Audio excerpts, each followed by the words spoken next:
ആകാശവാണി. നമസ്കാരം. പ്രത്യേക വാർത്താ ബുള്ളറ്റിൻ വായിക്കുന്നത് അനിൽകുമാർ.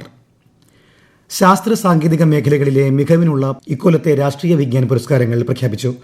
അന്തരിച്ച ശാസ്ത്രജ്ഞൻ ജയന്ത് വിഷ്ണു നർലിക്കർക്കാണ് വിജ്ഞാൻ രത്ന പുരസ്കാരം. പ്രധാനമന്ത്രി നരേന്ദ്രമോദി ആകാശവാണിയിലൂടെ ജനങ്ങളുമായി ആശയങ്ങൾ പങ്കുവയ്ക്കുന്ന പ്രതിമാസ പ്രഭാഷണ പരിപാടി മൻ കി ബാത്ത് നാളെ. പരിപാടിയുടെ 127ാം പതിപ്പ് രാവിലെ 11 മണിക്ക് പ്രക്ഷേപണം ചെയ്യും. തുടർന്ന് മലയാള പരിഭാഷയും ഉണ്ടായിരിക്കും. മത്സ്യമേഖലയുമായി ബന്ധപ്പെട്ട പദ്ധതികൾക്ക് കേരള സർക്കാരിൽ നിന്ന് മികച്ച സഹകരണമാണ് ലഭിക്കുന്നതെന്ന് കേന്ദ്ര സഹമന്ത്രി ജോർജ് കുര്യൻ. തൃശൂരിൽ മത്സ്യബന്ധന മേഖല ബോധവൽക്കരണ പരിപാടിയിൽ സംസാരിക്കുകയായിരുന്നു അദ്ദേഹം. കേരളത്തെ ആഗോള നൈപുണ്യ കേന്ദ്രമാക്കി വികസിപ്പിക്കുമെന്ന് മന്ത്രി വി ശിവൻകുട്ടി. തിരുവനന്തപുരത്ത് മെറിറ്റോറിയ 2025 ഉദ്ഘാടനം ചെയ്യുകയായിരുന്നു മന്ത്രി. ഇടുക്കി സർക്കാർ ആയുർവേദ മെഡിക്കൽ കോളേജിന്റെ ഭാഗമായുള്ള ആശുപത്രി കോംപ്ലക്സിന്റെ ശിലാസ്ഥാപനം നാളെ മന്ത്രി വീണ ജോർജ് നിർവഹിക്കും. ഉടുമ്പൻചോല ഗ്രാമപഞ്ചായത്ത് കമ്മ്യൂണിറ്റി ഹാളിൽ ആയുർവേദ ആശുപത്രി OP വിഭാഗത്തിന്റെ പ്രവർത്തനവും ഇതോടൊപ്പം തുടങ്ങും. ജനകീയ ടൂറിസം പരിപാടികളിലൂടെ പ്രാദേശിക തൊഴിലവസരങ്ങളും വരുമാനവും സൃഷ്ടിക്കുന്നതിൽ വിനോദസഞ്ചാര മേഖല സുപ്രധാന പങ്കുവഹിക്കുന്നതായി മന്ത്രി PA മുഹമ്മദ് റിയാസ്. ഇടുക്കിയിൽ നടന്ന വിഷൻ 2031 ലോകം കൊതിക്കും കേരളം സെമിനാറിനെ അഭിസംബോധന ചെയ്യുകയായിരുന്നു അദ്ദേഹം. പിന്നാക്കം നിൽക്കുന്ന അടിസ്ഥാന ജനവിഭാഗത്തിന്റെ മുൻഗണനാ പദ്ധതികൾ അവർക്ക് തന്നെ നിശ്ചയിക്കാനുള്ള അവസരമാണ് വിഷൻ 2031 സംസ്ഥാനതല സെമിനാറിൽ ഒരുക്കുന്നതെന്ന് മന്ത്രി OR കേളു. സംസ്ഥാന പട്ടികജാതി പട്ടികവർഗ വികസന വകുപ്പ് മാനന്തവാടിയിൽ സംഘടിപ്പിച്ച സെമിനാർ ഉദ്ഘാടനം ചെയ്യുകയായിരുന്നു മന്ത്രി.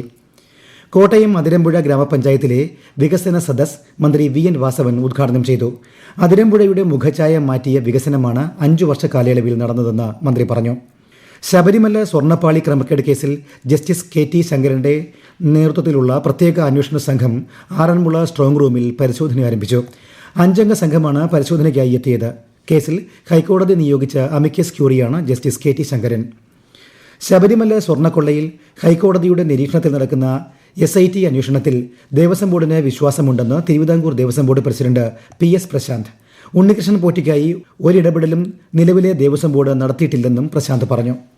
ശബരിമലയിൽ സ്വർണ്ണക്കൊള്ള നടന്നെന്നാരോപിച്ച് BJP നടത്തിയ രാപ്പകൽ സെക്രട്ടേറിയറ്റ് ഉപരോധ സമരം അവസാനിച്ചു. ഇന്നലെ രാത്രിയാണ് സെക്രട്ടേറിയറ്റിന് മുന്നിലെ ഗേറ്റിൽ BJP പ്രവർത്തകരും നേതാക്കളും ഉപരോധ സമരം ആരംഭിച്ചത്. ക്ഷീര കർഷകർക്കായി നൂതന പദ്ധതികൾ നടപ്പാക്കുമെന്ന് മന്ത്രി J ചിഞ്ചുറാണി. ഇരട്ടയാറിൽ ഇടുക്കി ജില്ലാ ക്ഷീര വികസന സംഗമം ഉദ്ഘാടനം ചെയ്യുകയായിരുന്നു മന്ത്രി. PM ശ്രീയുമായി ബന്ധപ്പെട്ട മന്ത്രി GR അനിലുമായും CPI സംസ്ഥാന സെക്രട്ടറി ബിനോയ് വിശ്വവുമായും മന്ത്രി V ശിവൻകുട്ടി ചർച്ച നടത്തി. പ്രശ്നങ്ങൾ പരിഹരിക്കുമെന്ന് അദ്ദേഹം അറിയിച്ചു. കേരളത്തിൽ ശക്തമായ മഴയും കാറ്റും തുടരുമെന്ന് കേന്ദ്ര കാലാവസ്ഥാ വകുപ്പ്. നാളെ 6 ജില്ലകളിൽ മഞ്ഞ ജാഗ്രതയാണ്. കേരള തീരത്ത് ചൊവ്വാഴ്ച വരെയും ലക്ഷദ്വീപ് കർണാടക തീരങ്ങളിൽ ഈ മാസം 28 വരെയും മത്സ്യബന്ധനത്തിന് വിലക്കേർപ്പെടുത്തി. കനത്ത മഴയെ തുടർന്ന് ജലനിരപ്പ് ഉയർന്ന സാഹചര്യത്തിൽ നെയ്യാർ ഡാമിന്റെ 4 ഷട്ടറുകളും ഉയർത്തി. സമീപ പ്രദേശങ്ങളിൽ താമസിക്കുന്നവർ ജാഗ്രത പാലിക്കണമെന്ന് തിരുവനന്തപുരം കളക്ടർ അറിയിച്ചു. സംസ്ഥാന സ്കൂൾ കായികമേളയിൽ തിരുവനന്തപുരം ജില്ല മുന്നേറ്റം തുടരുന്നു. 1457 പോയിന്റുമായാണ് ആതിഥേയർ 1ാം സ്ഥാനത്ത് തുടരുന്നത്. സംസ്ഥാന സ്കൂൾ അത്ലറ്റിക് മീറ്റിൽ റെക്കോർഡ് നേട്ടം കൈവരിച്ച കോഴിക്കോട് സെന്റ് ജോസഫ് SSS പുല്ലാരം പാറയിലെ കായിക താരം ദേവനന്ദ B ബിജുവിന് പൊതുവിദ്യാഭ്യാസ വകുപ്പ് വീട് നിർമ്മിച്ചു നൽകും. മന്ത്രി V ശിവൻകുട്ടി താരത്തെ നേരിൽ കണ്ട് അഭിനന്ദനം അറിയിച്ച വേളയിലാണ് പ്രഖ്യാപനം നടത്തിയത്. ജൂനിയർ പെൺകുട്ടികളുടെ 200 മീറ്റർ ഓട്ടത്തിൽ 24.96 സെക്കൻഡിൽ ഫിനിഷ് ചെയ്താണ് ദേവനന്ദ പുതിയ മീറ്റർ റെക്കോർഡ് സ്ഥാപിച്ചത്. സംസ്ഥാന സ്കൂൾ കായികമേളയുടെ നീന്തൽ ഇനങ്ങളിൽ തിരുവനന്തപുരത്തിന് ഓവറോൾ ചാമ്പ്യൻഷിപ്പ്. നിലവിലെ ചാമ്പ്യന്മാരായ തിരുവനന്തപുരം 73 സ്വർണവും 63 വെള്ളിയും 46 വെങ്കലവുമായി 649 പോയിന്റോടെയാണ് 1ാം സ്ഥാനം നിലനിർത്തിയത്. സിഡ്നിയിൽ ഓസ്ട്രേലിയക്കെതിരായ അവസാന ഏകദിന ക്രിക്കറ്റ് മത്സരത്തിൽ ഇന്ത്യയ്ക്ക് 9 വിക്കറ്റ് ജയം. രോഹിത് ശർമ്മ സെഞ്ചുറി നേടി. ആദ്യം ബാറ്റ് ചെയ്ത ഓസ്ട്രേലിയ 47ാം ഓവറിൽ 236 റൺസിന് എല്ലാവരും പുറത്തായി. ഇന്ത്യ 39ാം ഓവറിൽ ലക്ഷ്യത്തിലെത്തി.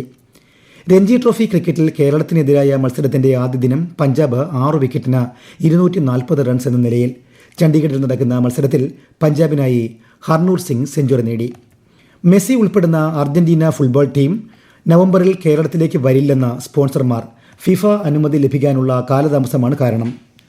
പോഷക ബാല്യം പദ്ധതി അംഗനവാടികൾ കാര്യക്ഷമമായി നടപ്പിലാക്കുന്നുണ്ടെന്ന് വനിതാ ശിശു വികസന ഡയറക്ടർ ഉറപ്പാക്കണമെന്ന് മനുഷ്യാവകാശ കമ്മീഷൻ. തിരുവനന്തപുരം അർബൻ 3-ന്റെ കീഴിൽ പ്രവർത്തിക്കുന്ന അംഗനവാടികളിൽ കൃത്യമായ അളവിൽ പാലും മുട്ടയും വിതരണം ചെയ്യുന്നതെന്ന പരാതിയിലാണ് കമ്മീഷൻ അധ്യക്ഷൻ ജസ്റ്റിസ് അലക്സാണ്ടർ തോമസിന്റെ നടപടി. പ്രത്യേക വാർത്താ ബുള്ളറ്റിൻ കഴിഞ്ഞു. അടുത്ത വാർത്താ പ്രക്ഷേപണം നാളെ രാവിലെ 6:45-ന്.